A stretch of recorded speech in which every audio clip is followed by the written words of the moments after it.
I've been ruminating on this one for almost 2 weeks now, but I'm finally ready to release it. I'm a healer main, having played the role since I started Final Fantasy XIV a decade ago. I've done casual prog, hardcore prog, world prog, all on healer, and I absolutely love the role and the potential it has to be the collection of the most interesting jobs in the game in the right scenarios. Often it doesn't hit that potential, and that's absolutely a failing of both encounter design and job design in tandem and usually equal measure, but the potential is still there. It shows in flashes every time you get to do blind content on healers, especially savages. I know that healers have been a fairly hot topic recently, and honestly have been somewhat of a point of contention in the game for almost half a decade now, so let's have a proper conversation about things. I've played all 4 healers to level 100, done a bunch of dungeons and extreme trials on all 4, and now I want to talk about each of them. Here are my impressions on the jobs, whether I feel Dawntrail healer design is an improvement over Endwalker, and some little issues I have with each of them that I feel are really worth raising. After I've talked about the jobs, I will touch on a couple of discussion points about the role itself that I feel are worth covering as well. Astro got the most overall changes, so I want to go in more detail on that first. I think most of my first impressions on the job during the media tour were right on the money. Astro has always been a healer that requires a proactive gameplay more than its regen counterpart White Mage. Of course, you want to play proactively on every single healer, but Astros are actively punished for not doing so, with their tools being exponentially weaker, rather than in the case with White Mage where you just may occasionally heal inefficiently for not thinking about what's coming next. This is still the case, even more so with the addition of Sunsign being a combo action off of neutral sect in the AoE department, and the card rework in the single target department. Thanks to it essentially losing nothing in its AoE healing kit during the transition from Endwalker to Dawntrail, and only gaining in the form of additional group mitigation and its single target suite, this job is stronger than ever as a healer. That's saying a lot because I believe that even before Dawntrail, Astro was the most versatile and strongest job in the entire game when it came to healing and protecting a raid. Capable of both mitigation and intense throughput with a little bit of planning, robust in both single target and AoE, and with a group mitigation on a sickeningly low 60-second as a regen healer. With now Sunsign as well, it's hard not to default to sticking Ast in your regen slot immediately in static environments. The key job mechanic from Astro, their cards, has been reworked for Dawntrail, and I had a lot of concern about this new system coming out of the media tour. I saw the potential there, and there is potential, but if the battle content wasn't specifically designed to make the most of it, I was fully expecting that it would fall flat. In Endwalker, cards were strictly a DPS job system, playing them on melee or ranged players at the burst windows to buff their damage, whereas now that part of the system has been diminished to only taking up 1/3 of the available card slots. The others have been shifted, or in the case of the bowl, reverted into healing, mitigation, and defensive utility off global cooldowns. The issue with these cards is that aside from very specific niche circumstances, or in encounters like ultimates or savage week 1 progression, these cards feel low impact, low value, and low reward for using them wisely. In the currently available content, what ends up happening in the vast majority of cases is you just mindlessly toss them on the tank, making sure to ideally not waste any. And that's okay. It's a far cry from the low skill floor, incredibly high ceiling system of Endwalker, whereas I was hoping in practice it would be a little more akin of shifting that system to rewarding smart healing rather than solely timing your damage cards. Don't get me wrong, there are still circumstances in which current Astro cards can still shine. For example, it now synergizes even more effectively with Scholar than ever before, being able to use the arrow to enhance and add low spread. In fact, arrow is pretty cool in and of itself because it's a healing actions buff. You can use it on a tank before throwing other OGCDs at them like Celestial Intersection, or you can toss it on a healer who is slightly less healthy than the rest of the party before a group heal comes out, bringing them back in line with the other players at no additional cost. The other 3 feel a lot more tame in their situational interest. They are very basic, straightforward tools with very straightforward uses. It increases the healing strength of the job in the single target department by a significant amount, especially when we include that third stack of essential dignity alongside it, but it does not make it more interesting to play by any means, at least so far. I'm reserving my final judgment on the system until Savage releases and I get to test Astra in there, but right now it doesn't feel like a successful shift. I definitely don't have all the answers, but I think if the developers insist on keeping the card somewhat like this, I feel that they could play a little further into what oozes from every other facet of the job's design, which is planning and timing your healing. How about a card that places a buff on an ally of choice, and after 15 seconds that buff will expire, causing a very short range but strong AoE heal centered on the target and anyone super close to them. We're playing into both the Time Mage and pre-planning ideology you'll find all across Astro's kit elsewhere, and adding a cool new heal that you don't have anywhere else that can be situationally very useful if you use it wisely. And even if you don't use it well, you're still gaining some value. It's also much more multifaceted than purely a single target heal, because if you use it on the right target at the right time thanks to your planning, you gain that AoE heal on your allies. What about a card that increases the target's maximum health for 15 seconds based on the number of hits they take during the prior 15 seconds?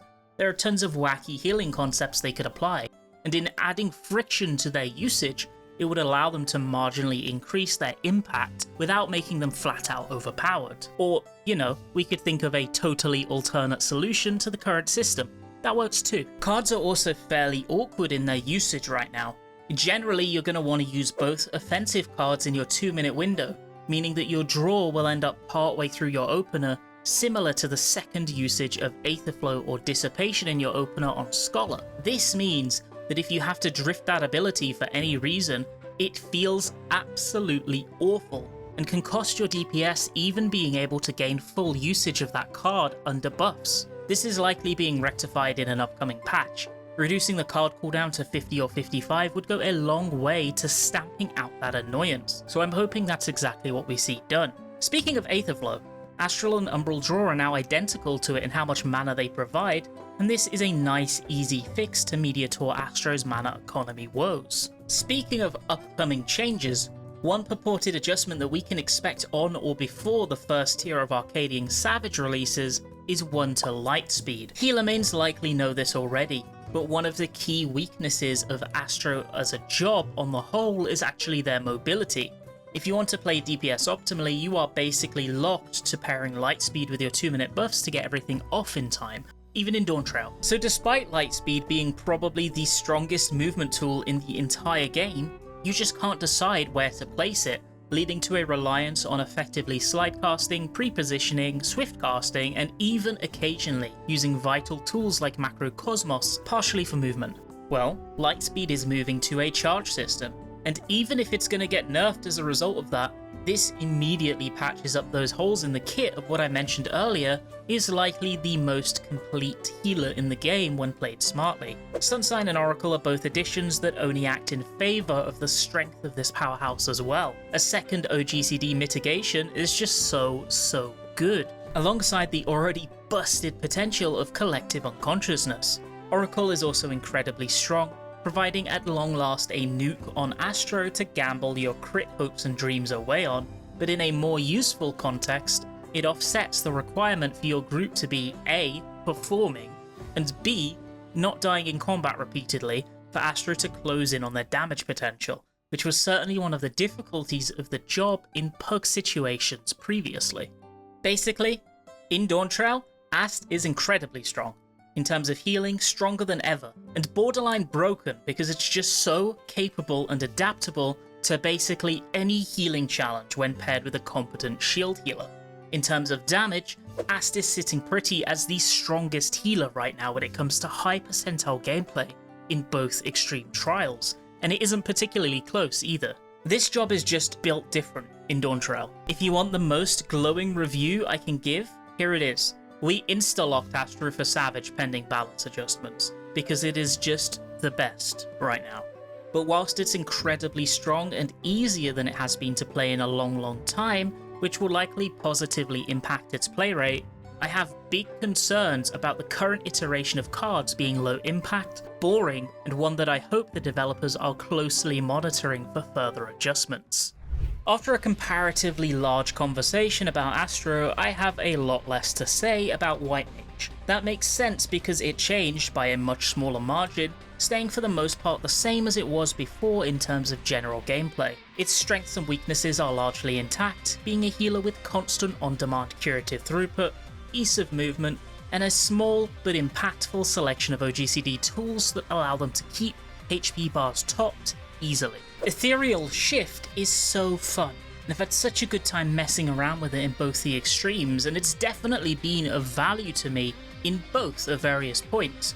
But I do have one takeaway that might be a bit of a hot one. Targeted gap closers like Icarus from Sage or Thunderclap from Monk, specifically ones that can be directed towards either allies or enemies within your party, are literally leagues ahead of gap closers like this and Dancers on Avant. They afford you the ability to do things like this, where instead of needing to expend movement tools to get to spots in time, like when you get the unfortunate side safe on Valley Garmander while starting on the opposite end of the arena, you can slowly slide past then Icarus at the end to your spot. You can do similar things regularly and effectively in most endgame content, and it can also be used to save runs where something goes wrong as you fill the gap to replace the player who went into the wrong position. It's tough to get this level of precision and ease of use from non-targeted gap closers, and they additionally just can't quite travel as far, so this is nice to have on the whole, but not entirely a game changer. We're discussing movement right now, so I'd just like to note that even without using Ethereal Shift, White Mage has the most robust damage neutral movement kit of all of the 4 healers right now in practice. Every 2 minutes you have 3 Glare 4s, Misery, and the early dot refresh that you'll use to catch at the end of raid buffs in a high percentage of party comps. And in between those, you can use your Afflatus Lily heals and the odd minute Misery to double up on movement and healing effectively, just like you did an Endwalker, as well as your natural dot refreshes and the reduced cooldown on Swiftcast. It always feels like you have the ability to freely move when you need to, and that just isn't the case on something like Astro. Glare 4 also feels really rewarding to use just because you get to go gambling every 2 minutes with those 3 and Misery like a Fisher-Price Gunbreaker using their Reign of Beasts combo. Let's go gambling! Aw, dang it! Aw, dang it! Aw, dang it!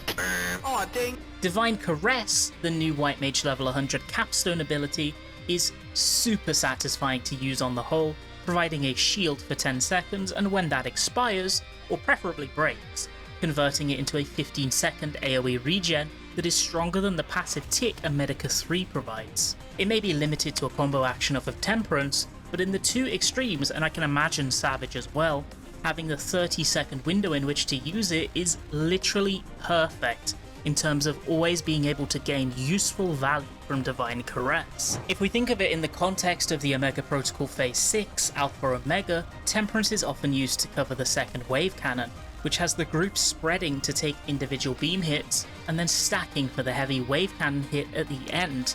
If we factor in a theoretical Divine Caress, you can Temperance before the first spread hits, then use Divine Caress as the group comes together, providing additional shielding and safety for the scary raid wide, and then the passive regens will come into effect afterwards to top the group and ensure the tanks are healthy for the auto attacks that follow. Temperance has become better than ever, and it's shored up one of White Mage's major weaknesses in having absolutely zero AoE shielding capability. Now it has something for those moments. One thing to bear in mind with Divine Caress is that it has a 15 Yarm range, which is smaller than the majority of White Mage's tools. It's the same as Asylum for reference. Therefore, you need to be at least a little aware of positioning while using it to make sure that it actually hits everyone. White Mage is just more White Mage. Okay, actually it's White Mage, but more.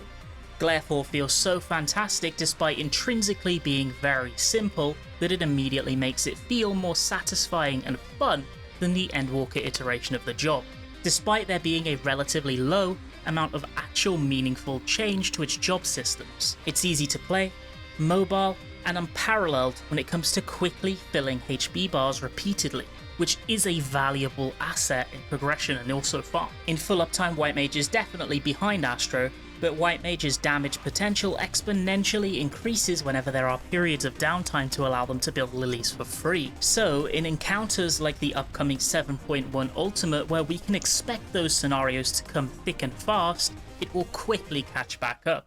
As we move past the regen healers and cement ourselves firmly in the domain of the barriers, I want to open up by saying that I feel Sage and Scholar are much more close in terms of potential compared to Astro and White Mage right now. I want to talk about Sage first of all because I genuinely believe that in Endwalker, Sage felt close to perfect as a baseline new addition job to the role.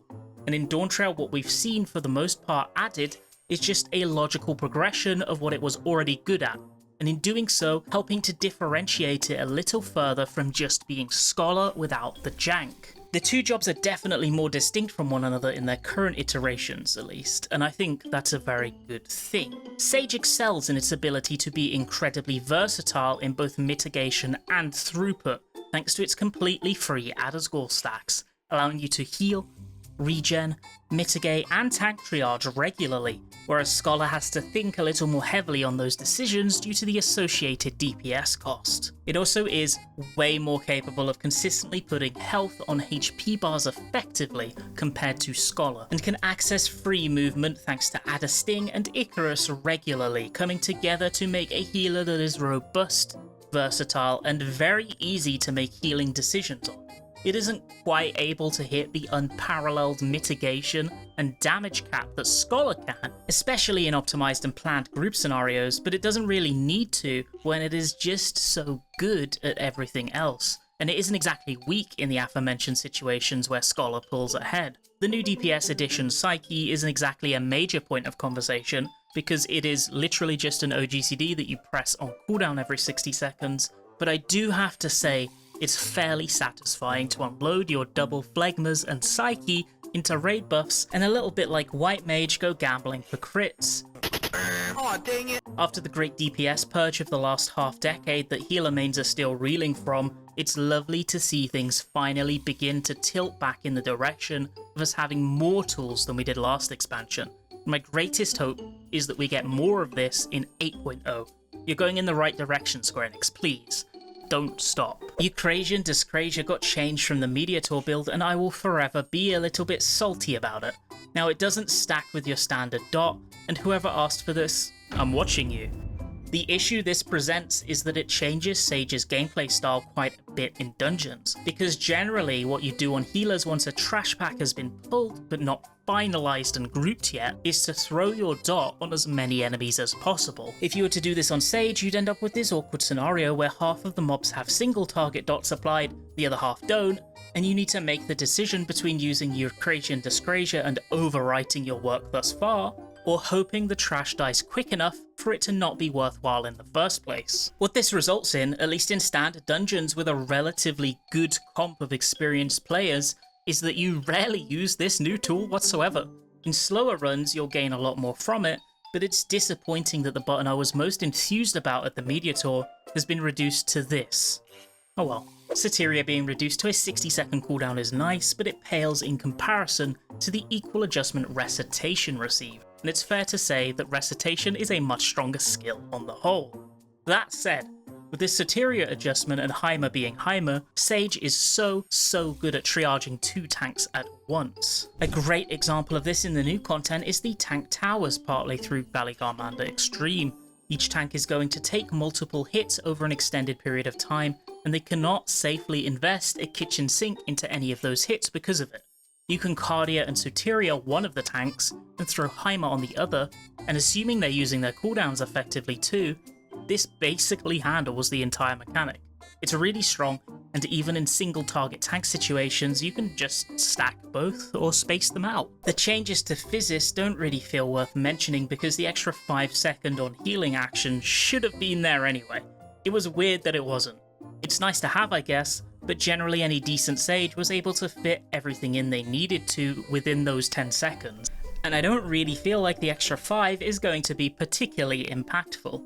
Sage is so strong in terms of its passive general purpose healing and mitigation, thanks in no small part to being able to maintain a 50% uptime on Kerachol if they want to at 0 damage cost. And I guess you compare this well with that to push our regular, strong healing over time, but this doesn't feel like a big new addition by any means. I would have preferred a trait that allows us to manually proc Panheimer like you can with the Liturgy of the Bell.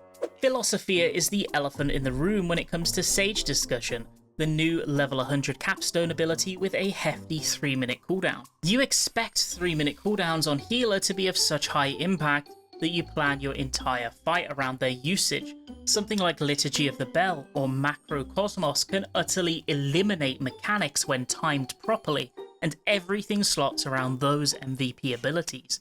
But Philosophia just isn't that. Don't get me wrong, it's not bad. It outputs a solid amount of passive regen to the group, and when you're willing to invest healing GCDs while it's active, it does a lot to shore up that gap between Sage and Scholar in terms of shielding potential. It's pretty decent, but it is weird that it has a 20-second duration, due to the possibility of you losing a tick of that regen and that it's based off your GCD, meaning that if you have a spell speed that doesn't line up nicely, you can just mistime the heal effect as a byproduct, which is not ideal and harms how tightly you can plan around its usage. I will say, I feel like this cooldown is meant for moments like the plumes during Skyruin Storm in Valley Garmanda, buffing your shields and providing passive regens to the party with every GCD, making heavy movement phases incredibly simple to deal with when combined. With Toxicon and Sage's ability to shield whilst moving, makes dealing with that mechanic a far cry as to how you would need to do so on Scholar, at least in terms of how much you sweat while doing it, that is. And it's a lot comfier. That encounter on the whole feels like it plays to Sage's strengths, to be honest, with small, regular instances of damage that need triage afterwards, and preferably at least one mitigation for their initial hit, spattered with scarier phases that exist to burn through your tools, and tons of movement. The passive dot, too, feels built to be countered by your free on-demand regens and AoE heals. On the whole, Sage didn't change a ton, and I believe that's a good thing because the job was already in a fantastic base position. I'm not fully sold on Philosophia. It's okay, and it will definitely gain value in certain scenarios in Savage, and I'm excited to see those and get to play around with them, but it almost feels better placed as a 2-minute cooldown in terms of its overall value. What I am sold on is that the job has cemented its position in Dawntrail in much the same spot as it did in Endwalker. When it comes to damage, it has the same paradigm as before too. Sage will pull ahead often in progression scenarios because its myriad free tools means that you're going to quickly approach your damage cap, whereas with more experience and practice and being able to cut back on inefficient GCDs and Aetherflow stacks, Scholar will shoot past it over time. Speaking of Scholar, after a few years of not really being afforded the opportunity to play it much, I'm well and truly back in the book Mage's corner and loving it in Dawntrail. I can't bring back Stormblood Scholar, my beloved, but this version is still very fun as well. Scholar is the king of shielding, able to manifest mechanic deleting EHP levels through deployment tactics, recitation, and other heal buffing abilities, and combining it with supplementary shielding from things like Seraph. In that department, it absolutely cannot be matched and is the standard from which raid mitigation is measured.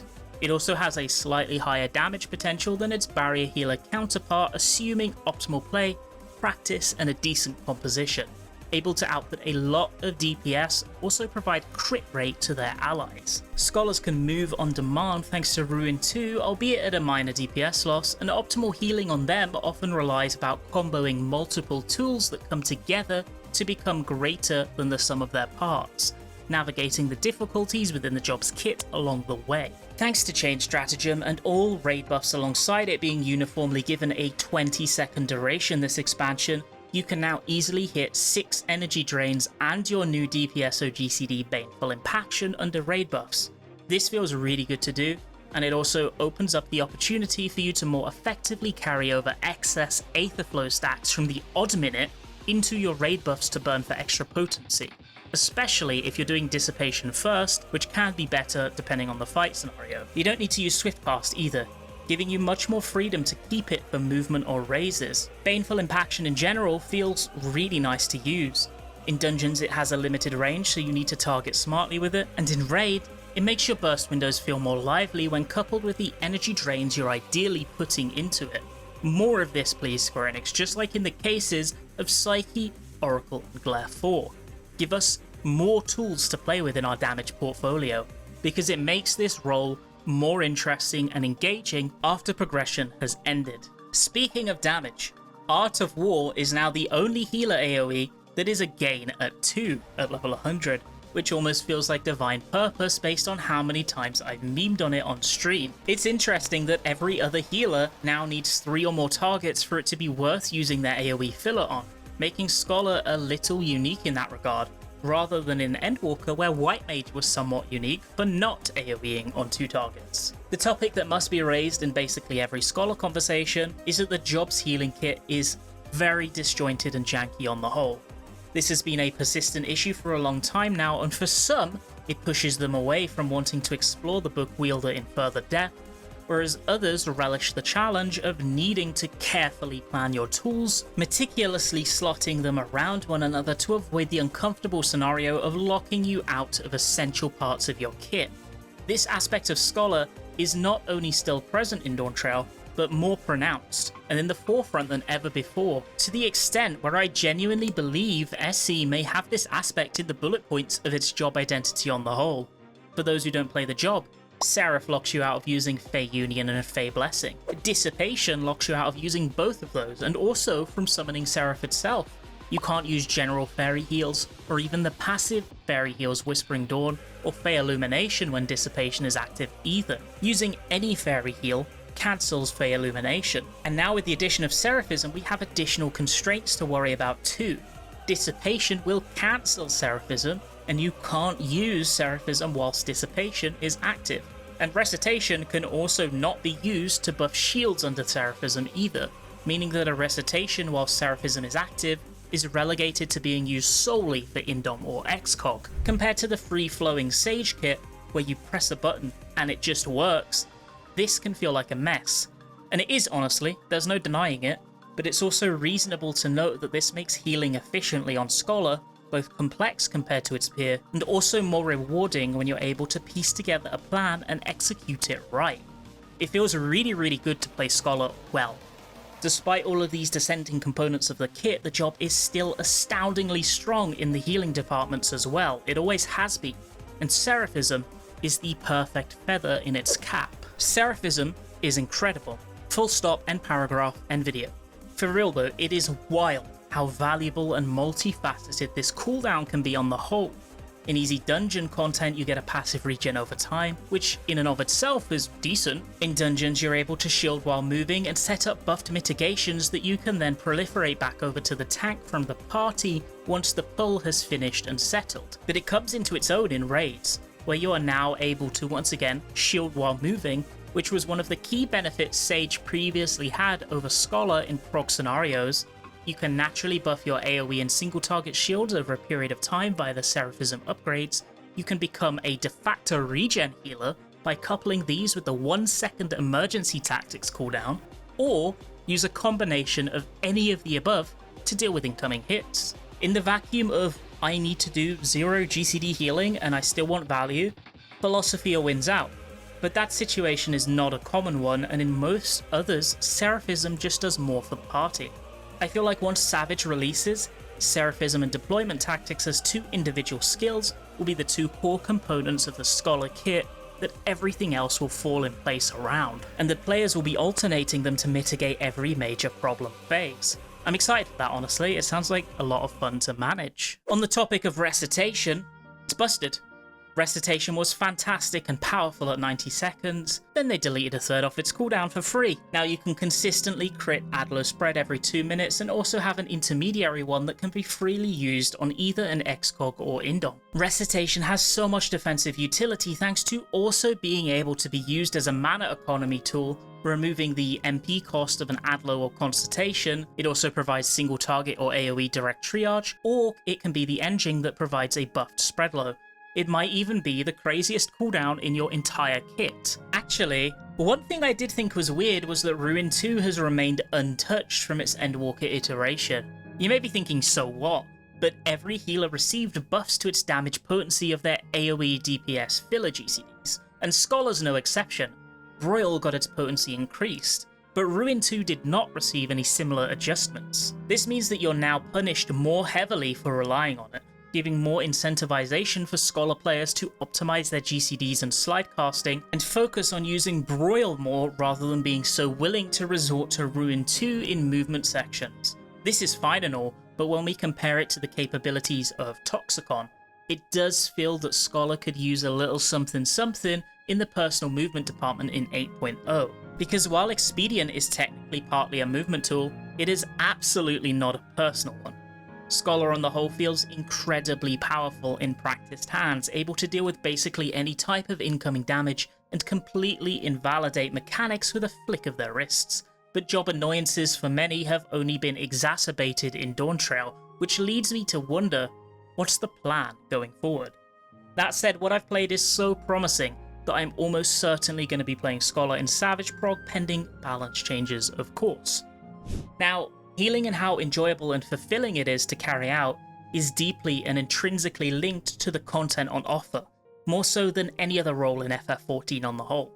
So I would be remiss to not at least discuss a little bit the encounter design in Dawntrail so far, and how I feel about the direction it's taking specifically as a healer player. Firstly, Valley Garmander was fantastic as a healer. For the entire second half of the encounter, you have a persistent dot running on the entire party, and Valley Garmander loves to enter phase changes by smacking you with the second one, then directly following it up with an AoE hit afterwards. This isn't usually a direct threat to your life, but what it does is it interferes with your ability to pre-set up large shields like Spread Adlos, or from say like a tank they buffed Shake It Off. This means that you often either have to be a little bit more thoughtful when it comes to the timing of your shields before incoming raid damages, or you instead need to invest more mitigation to account for the fact that your shields won't be at maximum strength.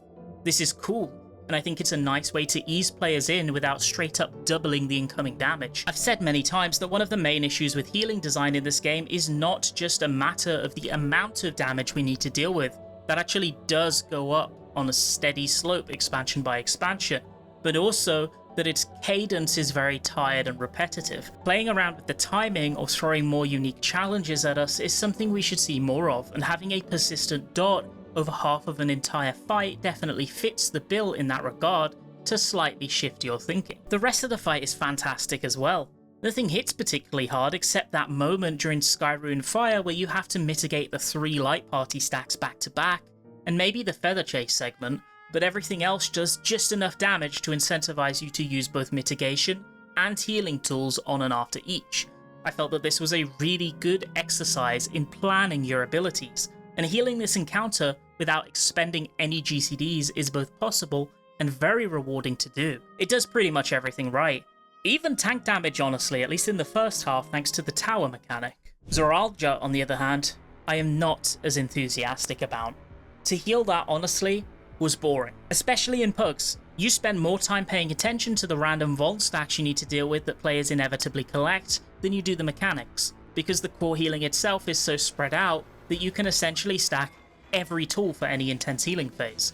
You can stack most, if not all of your tools for the first mechanic where you're popping stack markers on the moving wall, then they come back up for the stack marker later in the encounter which applies a magic vuln with every hit, and then most of it's back up again for the second moving wall, assuming you even see that far because on a clean run you skipped a third of that list entirely. Side note, love the magic vuln stack, really fun to deal with. More of that please. It's a bit of a disappointment that it only appears twice in the entire fight, and one of them is so late that you almost never see it. Aside from those 3 moments, you can expend minimal resources to basically everything assuming other players don't mess up, just throwing 1 or 2 tools at each incoming hit because you are provided so much time to let passive regens fully heal them afterwards. I suppose this is part and parcel of what is, at its core, a puzzle encounter, but I really didn't feel very positively about it from a healing perspective, which is a shame because I was really hoping to love both. As an aside, I discussed this pre-release a little bit, but to reiterate, I strongly believe that double shield compositions are more powerful than they ever have been before. Double shield has been a viable and sometimes even optimal option for a long time now, but this expansion, it finally at long last feels like its peak potential has finally begun to reach fruition. Seraphism especially has enabled this, diminishing the gaping throughput hole in certain mechanics that Double Shield could run into without meticulous planning. For that period of time, you can essentially shift into two instant cast healers, one emulating a regen healer and the other fulfilling their standard role as a barrier healer between Scholar and Sage.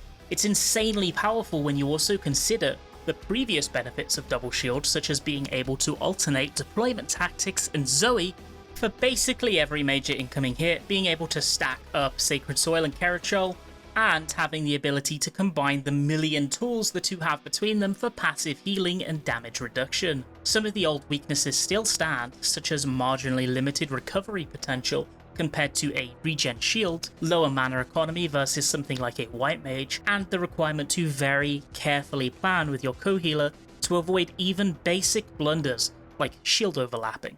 It's not the de facto insta-pick comp, but I do expect that it'll see more play and wider proliferation in Dawntrail than it had in Endwalker.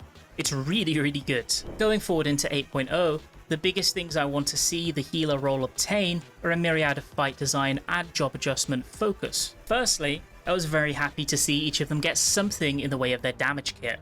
Love it or hate it, DPS is a core part of FF14 healer design, and there is absolutely no way to retroactively remove it.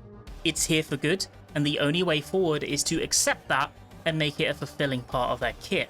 What we got is a good start, but we do need more to be added next expansion to make them really feel good.